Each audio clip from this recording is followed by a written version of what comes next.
मैं मानस Mishra, the news ocean का managing director, आपके लिए एक ऐसी पत्रिका पहली बार आई है जो सिर्फ सच दिखाएगी। कृषि कानूनों पर मचा है घमासान, हो रही हैं मनगढ़ंत बातें। मैं अंकित मिश्रा, पढ़िए मेरा आर्टिकल इस मैगजीन में फैक्ट के साथ। यूपीएससी के एस्पायरेंट समझे हर मुद्दों को गहराई में जाकर के। इस नए लेख में आपको मिलेगा नए संसद भवन के निर्माण से संबंधित सारी जानकारी। मैं विशाल यादव, अब तक आप लोगों ने हमें टीवी पे देखा, लेकिन अब हमारे लेख आपको दिखेंगे इस मैगजीन में। मैं Ranjit Prasad, reporter the news ocean. हम आपको दिखाएंगे किसान आंदोलन के बीच में जिहादी कांड। सब्सक्राइब करें द न्यूज ओशियन, खबरों का समंदर। नमस्कार विद्यार्थियों, स्वागत है आपका ओनली यूपीएससी पर। पिछली जो क्लास हुई थी उसमें आपने आर्टिकल 19 को पढ़ा था, जो कि अभिव्यक्ति की आज़ादी की बात करता है। आज हम वो जितनी आज़ादी उसमें दी गई है उस पर विस्तृत व्याख्या करेंगे। पिछली क्लास में भी हमने बात की थी, लेकिन उस बात से आगे की जो बात है वो इस क्लास में होगी। बहुत ही इंटरेस्टिंग होने वाला है। कई सारी ऐसी चीज़ें हैं जो आपको पता नहीं हैं और वो आपकी अभिव्यक्ति में आती हैं, या बहुत सारी चीज़ें आपको लगता है कि अभिव्यक्ति में हैं लेकिन वो अभिव्यक्ति नहीं होती हैं। कई लोग अभिव्यक्ति का मतलब यह भी समझते हैं कि आप जाए और किसी के समक्ष पहुँचें और 10-12 गाली रसीद कर दें, तो ये भी एक अभिव्यक्ति हुई। लेकिन ये क्या जायज़ है, इस पर क्या कहता है संविधान, ये सब समझेंगे। या आप देश में कहाँ पर जा सकते हैं, कहाँ पर नहीं जा सकते हैं, या यहाँ पर लिखा हुआ है कि पूरे देश में घूम सकते हैं, तो इसके बारे में क्या बात है, ये पूरा समझेंगे। कोई भी व्यापार करने का आपको अधिकार है आजीविका के लिए। अब मान लो मैं कहूँ कि नहीं, मैं कुछ ऐसा करूँगा जो सही नहीं है। एग्जाम्पल के लिए, जैसे मैं बिना लाइसेंस लिए पीते हैं ना, वो बेचने लगूँ, देसी शराब बेचने लगूं और उससे बहुत सारे लोगों की मौत हो जाए, तो इस प्रकार के व्यापार की छूट नहीं है। यहाँ पर जो कोई भी व्यापार करने की बात कही गई है, इस पर उचित प्रतिबंध है। चलिए अब एक-एक करके इस पर बात करते हैं। अपनी बात की शुरुआत करूँ उससे पहले एक बहुत महत्वपूर्ण जानकारी ये है कि शुरुआत में ये जो संख्या आप देख रहे हैं ना, ये 7 थी। यहाँ पर एक और अधिकार था, वो था संपत्ति को खरीदने का अधिकार, संपत्ति को बेचने का अधिकार, संपत्ति को किसी को देने का अधिकार। यानी कि अगर आपकी कोई संपत्ति है तो उसको खरीदना, बेचना, किसी को दे देना, ये आपकी अभिव्यक्ति समझी जाती थी। लेकिन 1978 में जब मोरारजी देसाई की सरकार थी तो 44वें संविधान संशोधन के द्वारा उसे हटा लिया गया। यानी कि इसको यहाँ से हटा लिया गया और अभिव्यक्ति के अधिकार से उसको बाहर कर दिया गया। ठीक ना, अभी वो एक कानूनी अधिकार है, लेकिन अभिव्यक्ति के अधिकार से वो बाहर हो गया। तो ये कुल मिलाकर के 6 प्रकार के ही अधिकार दिए जाते हैं। ठीक ना, चलिए अब एक-एक करके इनको हम समझते हैं। सबसे पहला है वाक एवं अभिव्यक्ति की स्वतंत्रता। वाक एवं अभिव्यक्ति यानी कि बोलने और विचार रखने की स्वतंत्रता। बोलने एवं विचार रखने की स्वतंत्रता में क्या क्या आएगा, कैसे कैसे आएगा, कैसे कैसे बोलते हैं, किस किस प्रकार से बोल सकते हैं, ये सब उसमें आएगा। जैसे आप कुछ बोलते हैं वह अधिकार, कुछ लिखते हैं वह अधिकार, प्रेस विज्ञप्ति देते हैं वह अधिकार, सरकारी विज्ञापन व्यावसायिक विज्ञापन देते हैं तो वह अधिकार, किसी राजनीतिक दल में है तो अपने विचार को रखने का अधिकार, अगर कोई उसको रोके तो उसके विरुद्ध आपका अधिकार, इंटरनेट को यूज करके अपने आप को अभिव्यक्त करने का अधिकार। तो ये सारे अधिकार किस में आते हैं, आपके अभिव्यक्ति में आते हैं। एक आध पॉइंट छूट गया तो मैं उसको भी आपको बता देता हूँ। ठीक है, जैसे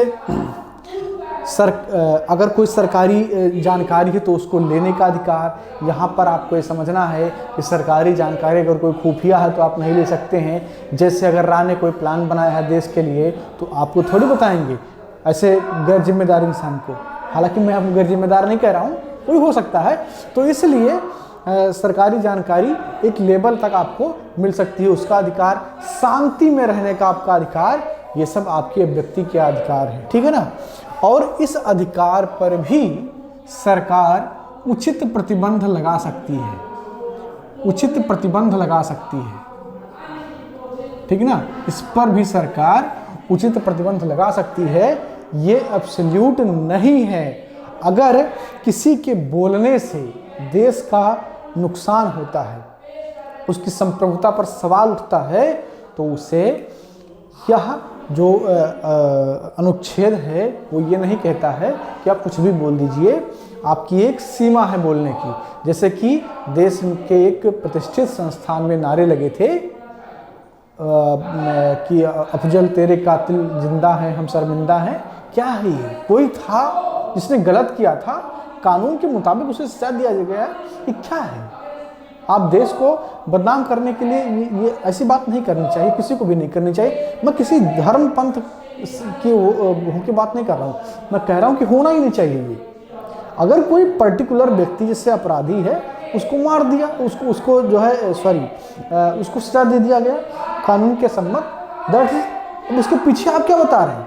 उसके पीछे आप बता रहे हैं कि नहीं अब अगर वो मर गए तो उनको गलत तरीके से मारा गया। अरे नहीं विश्वास है क्या संविधान कानून पे? ये उनके लिए है जो नहीं मानते हैं। जो मानते हैं वो तो अच्छी बात है। कई बार जब जो है गांधी जी को मारने को लेकर के गोडसे को घेरने की बात होती है तो मैं बहुत ज़्यादा उसमें जैसे एक विचारधारा है कि एक विचारधारा इसको मानती सही, एक विचारधारा उसको सही मानती। मैं कहता हूँ बीच का रास्ता पकड़िए।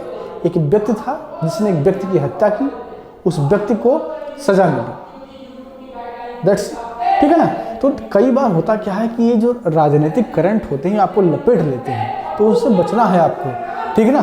तो उससे आपको बचना है। वाक्यों में व्यक्ति की स्वतंत्रता, इस पर उचित प्रतिबंध भी लग सकता है।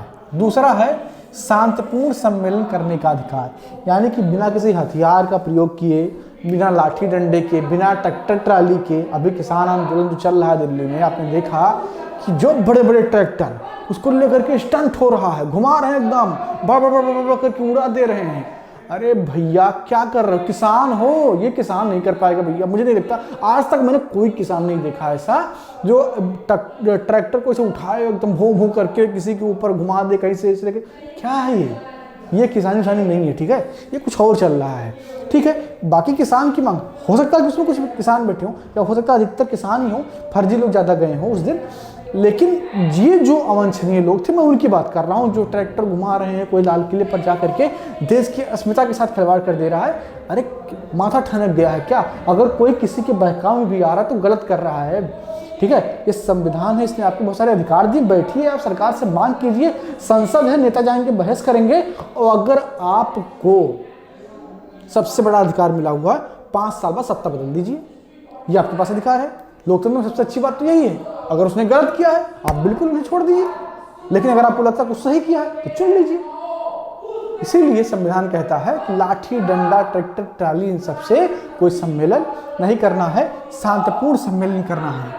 अब कई महोदय ऐसे निकलेंगे जो कहेंगे अच्छा शांतिपूर्ण सम्मेलन करना है। अब मान लीजिए कहीं परिस्थिति थोड़ी गंभीर है। गंभीर होने का मतलब ये है कि खूफिया विभाग से पता चला कि आतंकवादी हमला हो सकता है।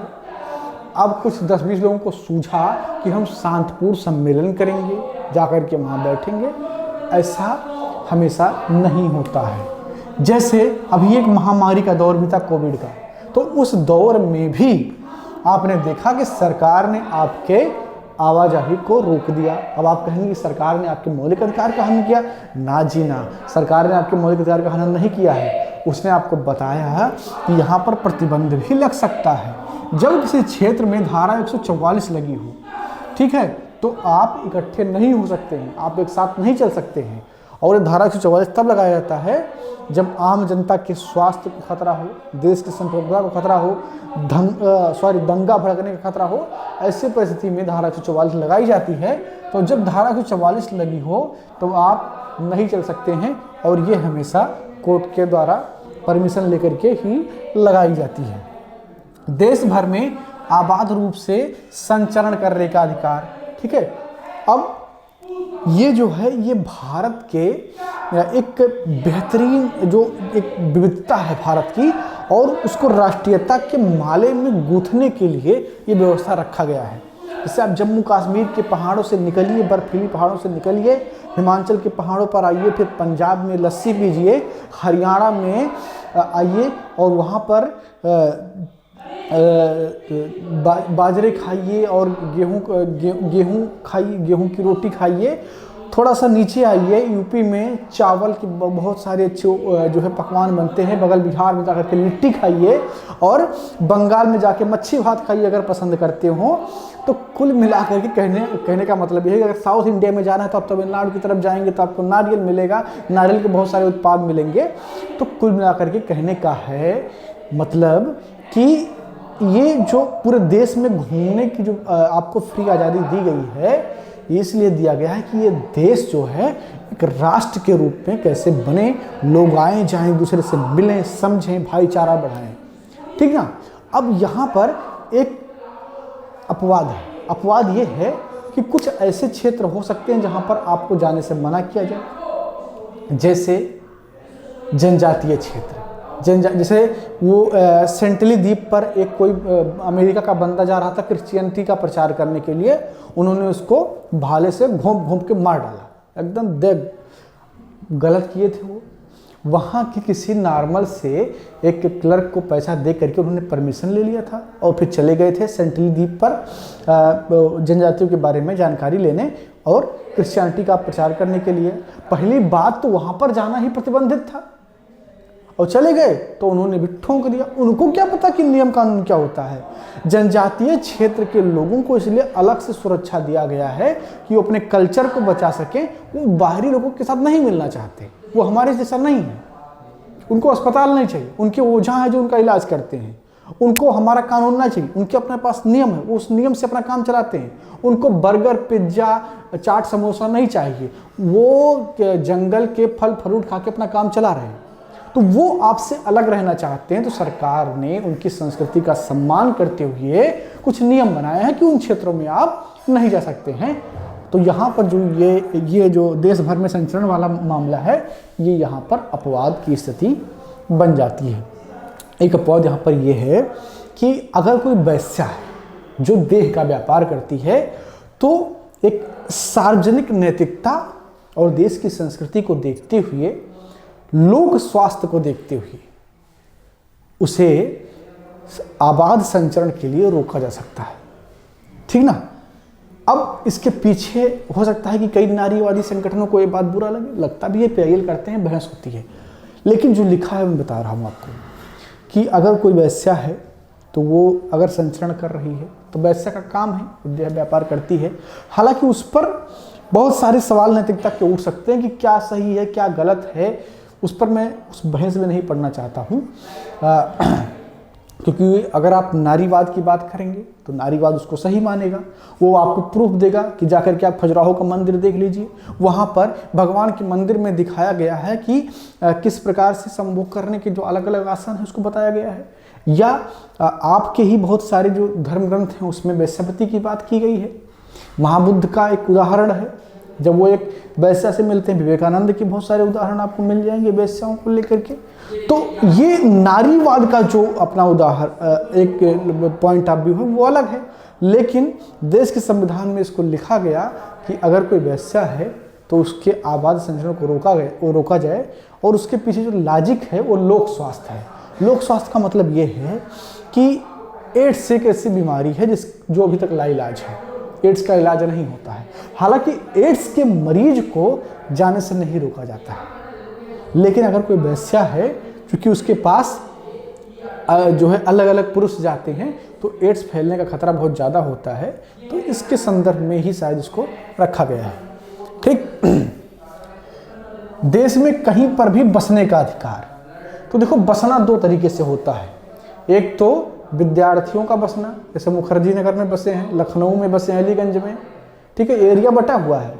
दिल्ली के मुखर्जी नगर में आपको मिल जाएंगे बाबा जी लोग, लखनऊ के अलीगंज में और इलाहाबाद में यूनिवर्सिटी के आसपास, ठीक है, सलोरी और यूनिवर्सिटी के पूरा मुझे एग्जैक्टली याद नहीं, बहुत पहले मैं इलाहाबाद गया था। तो वहाँ वो जो पूरा क्षेत्र है ये अस्थायी रूप से बसना हो गया। कोई लोग 5 साल से 10 साल से 12 साल से रह रहे हैं, या बहुत सारे लोग काम धंधे को लेकर के दिल्ली मुंबई चले गए, वहाँ पर अस्थायी रूप से रह रहे हैं। दूसरा तरीका होता अस्थायी रूप से रहना, घर बना लिए, वहीं पे काम अच्छा मिल गया, धंधा चल पड़ा, घर बना लिया, अस्थायी रूप से बसना। तो ये दोनों प्रकार के अधिकार हैं आपको। यहाँ पर भी उचित प्रतिबंध है, पहली बात तो ऐसे क्षेत्र में जो जनजातीय हैं वहाँ पर सरकार ने नियम बना के रखे हैं, आप वहाँ पर नहीं जा सकते। वो पसंद नहीं करते आपको, तो उनको आप डिस्टर्ब मत कीजिए, तो इसलिए जनजातीय क्षेत्र को उन्होंने अलग रखा है। जम्मू कश्मीर के लिए भी अलग से व्यवस्था थी कि आप वहाँ पर ज़मीन नहीं खरीद सकते। कई पहाड़ी इलाकों में अभी भी व्यवस्था है कि आप ज़मीन नहीं खरीद सकते हैं, तो वो उचित प्रतिबंध है वहाँ पर, उसके पीछे लॉजिक है। ऐसा नहीं कि सरकार एरोगेंस में उसको लगाती है, एक लॉजिक है जिसके तहत वो रोकती है, ठीक ना। इसके अलावा संगम या संघ बनाने का अधिकार, यह भी क्या है कि आप संगठन बना सकते हैं, चाहे राजनीतिक हो, व्यापारिक हो, खेल का संघ हो, एनजीओ कुछ भी हो, एक संघ आप बना सकते हैं, ये आपको अधिकार है। लेकिन कोई ऐसा संघ आप नहीं बनाएंगे जिससे देश की संप्रभुता पर सवाल खड़ा हो, जिससे देश की एकता पर सवाल खड़ा हो। ऐसे संघ बनाने की जो है आज़ादी नहीं है, तो यहाँ पर भी उचित प्रतिबंध लगाया गया है। कोई भी व्यापार करने का अधिकार, कोई भी व्यापार या कारोबार करने का अधिकार, कोई भी व्यापार या कारोबार करने का अधिकार आपको है। अपने आजीविका के लिए, अपने बेहतरी के लिए कोई व्यापार कर सकते हैं, लेकिन इसमें वह व्यापार नहीं सम्मिलित होगा जो महिला को बेचने का है, यानी कि देह व्यापार, या बच्चों को सप्लाई करने का अधिकार है, अंग को बेचने का अधिकार है, विस्फोटक को बेचने का अधिकार है। ये सब इस श्रेणी में नहीं आता है। इस पर सरकार पूर्णतया प्रतिबंध लगा सकती है, ठीक ना। तो इस पर उचित प्रतिबंध भी लग सकते हैं। तो ये हैं आपके आर्टिकल 19 के तहत अधिकार, और इन पर किस प्रकार से प्रतिबंध लग सकते हैं इसकी चर्चा मैंने कर दी। चलिए अगली क्लास में बात करेंगे अनुच्छेद 20 पर। बहुत महत्वपूर्ण है क्योंकि उसका प्रयोग जो है होता है और कई बार खबरों में भी आता है, लेकिन आप उसको समझ नहीं पाते हैं। अगली क्लास में उसी की चर्चा करेंगे, इंपॉर्टेंट है। क्लास मिस मत कीजिएगा। कुछ भी समझ में ना आया हो तो कमेंट बॉक्स में जाकर पूछ लीजिए, अगली क्लास में उसका जवाब देंगे। मिलते हैं अगली क्लास में, धन्यवाद। मैं मानस मिश्रा, द न्यूज ओशन का मैनेजिंग डायरेक्टर, आपके लिए एक ऐसी पत्रिका पहली बार आई है जो सिर्फ सच दिखाएगी। कृषि कानूनों पर मचा है घमासान, हो रही हैं मनगढ़ंत बातें। मैं अंकित मिश्रा, पढ़िए मेरा आर्टिकल इस मैगजीन में फैक्ट के साथ। यूपीएससी के एस्पायरेंट समझे हर मुद्दों को गहराई में जाकर के। इस नए लेख में आपको मिलेगा नए संसद भवन के निर्माण से संबंधित सारी जानकारी। मैं विशाल यादव। अब तक आप लोगों ने हमें टीवी पे देखा, लेकिन अब हमारे लेख आपको दिखेंगे इस मैगजीन में। मैं Ranjit Prasad, reporter the news ocean. हम आपको दिखाएंगे किसान आंदोलन के बीच में जिहादी कांड। सब्सक्राइब करें द न्यूज ओशियन, खबरों का समंदर।